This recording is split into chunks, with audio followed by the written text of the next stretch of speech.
So, welcome to the Fairy Frequency channel. Tonight I'll be reading to you from Alice in Wonderland by the amazing author Lewis Carroll. Illustrations by Sir John Tenniel. Tonight we're on chapter 4, and it's called The Rabbit Sends in a Little Bill. It was the White Rabbit, trotting slowly back again and looking anxiously about as it went, as if it had lost something. And she heard it muttering to itself, the Duchess, oh my, dear paws, oh my fur and whiskers, she'll get me executed as sure as ferrets are ferrets. Where can I have dropped them, I wonder? Alice guessed in a moment that it was looking for the fan and the pair of white kid gloves, and she very good-naturedly began hunting about for them, but they were nowhere to be seen. Everything seemed to have changed since her swim in the pool, and the great hall with the glass table and the little door had vanished completely. Very soon the rabbit noticed Alice, as she went hunting about, and called out to her in an angry tone, "Why, Marianne, what are you doing out here? Run home this moment and fetch me a pair of gloves and a fan. Quick now." And Alice was so much frightened that she ran off at once in the direction it pointed to, without trying to explain the mistake that it had made. "He took me for his housemaid," she said to herself as she ran. "How surprised he'll be when he finds out who I am. But I'd better take him his fan and gloves, that is, if I can find them." As she said this, she came upon a neat little house, on the door of which was a bright brass plate, with the name W. Rabbit engraved upon it. She went in without knocking, and hurried upstairs, in great fear lest she should meet the real Mary Ann, and be turned out of the house before she had found the fan and gloves. "How queer it seems," Alice said to herself, "to be running errands for a rabbit. I suppose Dinah'll be sending me on errands next." And she began fancying the sort of thing that would happen. "Miss Alice, come here directly and get ready for your walk." "Coming in a minute, nurse. But I've got to watch this mouse hole till Dinah comes back and see that the mouse doesn't get out. Only I don't think," Alice went on, "that they'd let Dinah stop in the house if it began ordering people about like that." By this time she had found her way into a tidy little room with a table in the window, and on it, as she had hoped, a fan and 2 or 3 pairs of tiny white kid gloves. She took up the fan and a pair of the gloves, and was just going to leave the room when her eye fell upon a little bottle that stood near the looking-glass. There was no label this time with the words "Drink me," but nevertheless she uncorked it and put it to her lips. "I know something interesting is sure to happen," she said to herself, "whenever I eat or drink anything. So I'll just see what the bottle does. I do hope it'll make me grow large again, for really I'm quite tired of being such a tiny little thing." It did so indeed, and much sooner than she had expected. Before she had drunk half the bottle, she found her head pressing against the ceiling, and had to stoop to save her neck from being broken. She hastily put down the bottle, saying to herself, "That's quite enough. I hope I shan't grow any more.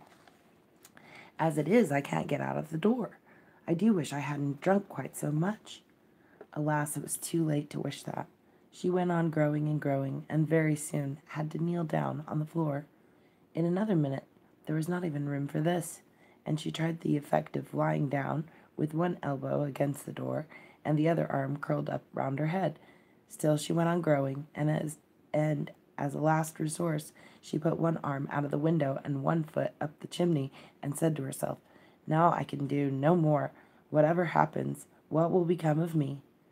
Luckily for Alice, the little magic bottle had now had its full effect, and she grew no larger. Still, it was very uncomfortable, and as there seemed to be no sort of chance of her ever getting out of that room again, no wonder she felt unhappy. It was much pleasanter at home, thought poor Alice, when one wasn't always growing larger and smaller and being ordered about by mice and rabbits. I almost wish I hadn't gone down that rabbit hole, and yet, it's rather curious, you know, this sort of life. I do wonder What can have happened to me? When I used to read fairy tales, I fancied that kind of thing never happened, and now here I am in the middle of one. There ought to be a book written about me. Then that there ought. And when I grow up, I'll write one. But I'm grown up now, she added in a sorrowful tone. At least there's no more room to grow up here. But then, thought Alice, shall I never get any older than I am now? That'll be a comfort. One way, never to be an old woman, but then always to have lessons to learn. Oh, I shouldn't like that. Oh, you foolish Alice, she answered herself. How can you learn lessons in here? Why, there's hardly room for you, and no room at all for any lesson books. And so she went on, talking first one side and then the other, and making quite a conversation of it altogether. But after a few minutes she heard a voice outside and stopped to listen.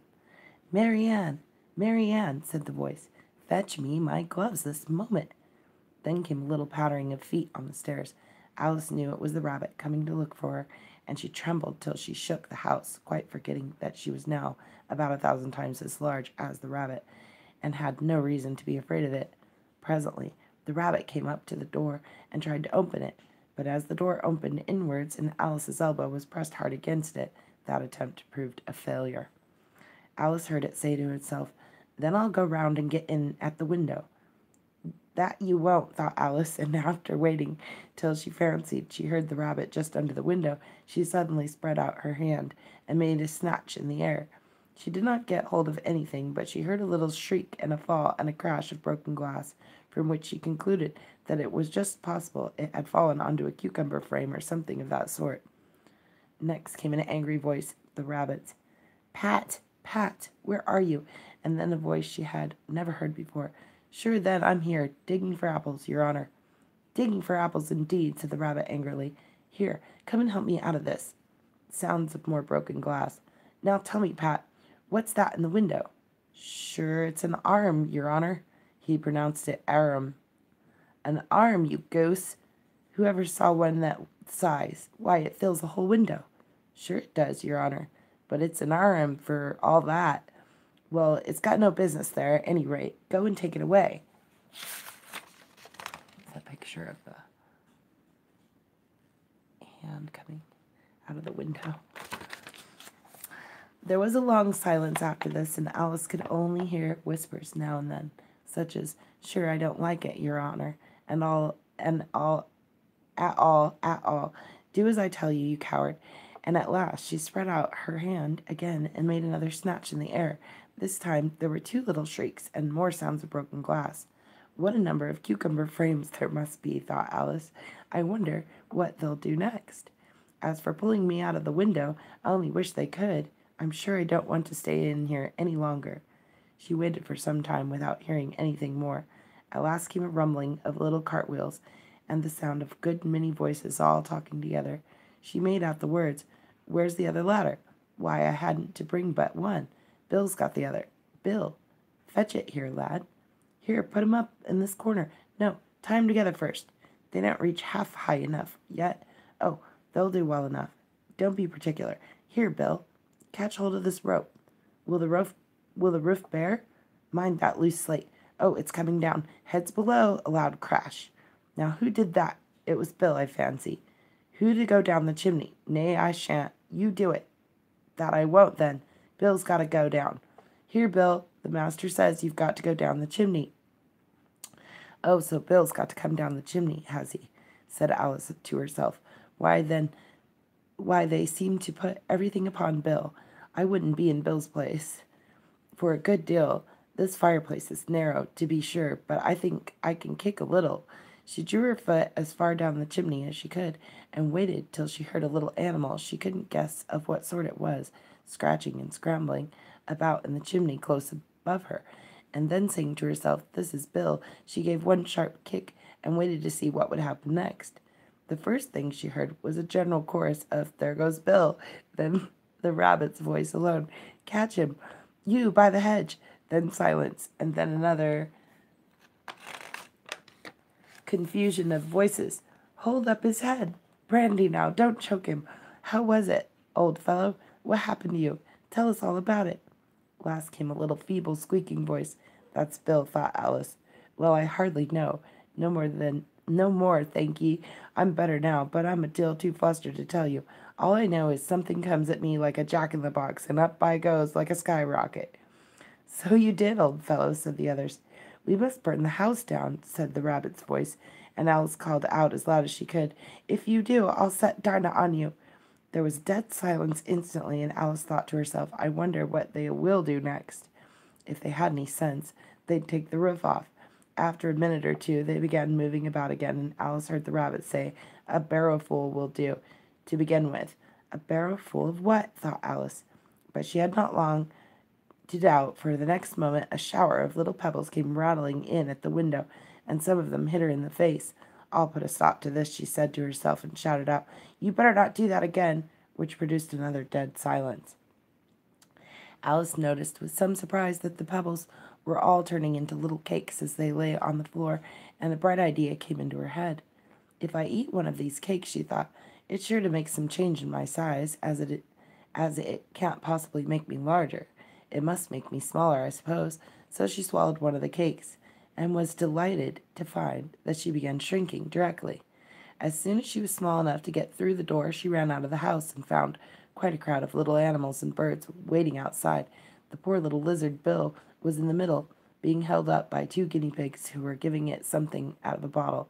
They all made a rush at Alice the moment she appeared, but she ran off as hard as she could, and soon found herself safe in a thick wood. The first thing I've got to do, said Alice to herself, as she wandered about in the wood, is to grow to my right size again. And the second thing is to find my way out into that lovely garden. I think that will be the best plan. It sounded an excellent plan, no doubt, and very neatly and simply arranged. The only difficulty was that she had not the smallest idea how to set about it.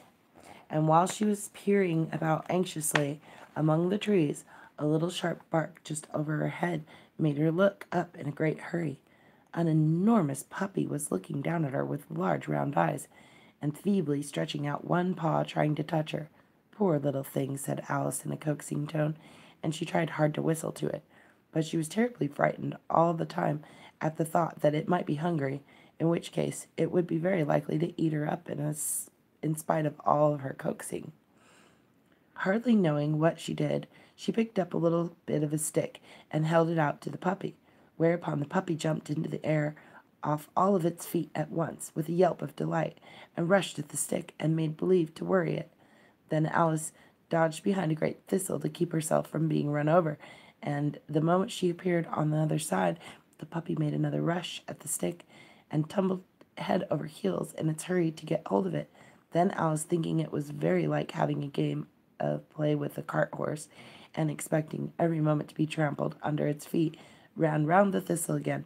Then the puppy began a series of short charges at the stick, running a very little ways forwards each time, and a long way back, and barking hoarsely all the while, till at last it sat down a good way off, panting, with its tongue hanging out of its mouth and its great eyes half shut. This seemed to Alice a good opportunity for making her escape, so she set off at once, and ran till she was quite tired and out of breath, and till the puppy's bark sounded quite faint in the distance. And yet, what a dear little puppy it was, said Alice as she leant against a buttercup to rest herself, and fanned herself with one of the leaves.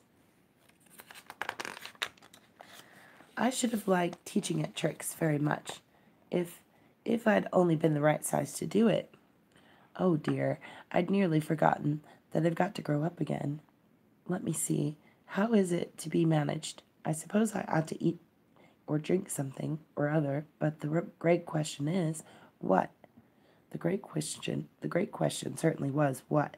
Alice looked all around her at the flowers and the blades of grass, but she could not see anything that looked like the right thing to eat or drink under the circumstances. There was a large mushroom growing near her, about the same height as herself, and when she had looked under it and on both sides of it and behind it, it occurred to her that she might as well look and see what was on top of it. She stretched herself up on tiptoe and peeped over the edge of the mushroom, and her eyes immediately met those of a large blue caterpillar that was sitting on top with its arms folded, quietly smoking a long hookah and taking not the smallest notice of her or of anything else. And that is the end of chapter 4. Thank you for joining us tonight, folks. If you've missed any of the previous chapters of this amazing childhood favorite book, you can find them in our original playlist titled Alice in Wonderland. Wishing you all a beautiful evening and sweet dreams, everyone.